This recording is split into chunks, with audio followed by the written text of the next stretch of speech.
има неща, които от десетилетия не са пипани. Хората казват, на предпоследен протест, на който ходих, един гражданин каза: абе, господин кмете, какви са тия дупки, те са като канали за преглед на автомобили. Нали? Тоест, това недоволство от гражданите на Бургас, което се вижда по тези проекти, показва явно, че може би Бургас, дори да е красив град, не е най-добрият град за живеене или поне не е най-добрият според мнението на жителите, които живеят в него. Добре, аз от всичко, което казахте, господин Бачийски, разбирам, че вие сте един човек, който заслужава да бъде подкрепен поне за това, което казахте в това студио преди малко. Млади, амбициозни хора, с какво ще бъдете по-добър от настоящия кмет? Най-малкото аз съм доказал, че съм непреклонен към корупционни схеми, тъй като доста форми на корупция, включително и в Бургас, съм разкрил. Аз съм непримирим към този порок и смятам, че ако имам подкрепата на гражданите на община Бургас, за да оглавим тази община, те ще видят промяна в начин на управление.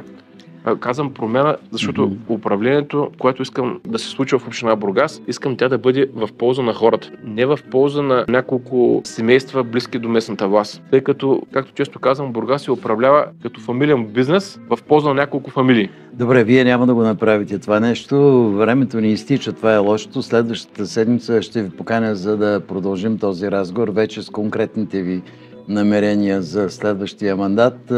Благодаря ви, че дойдохте днес в студиото, за да ви чуят жителите на Бургас, а те сами ще си направят извода.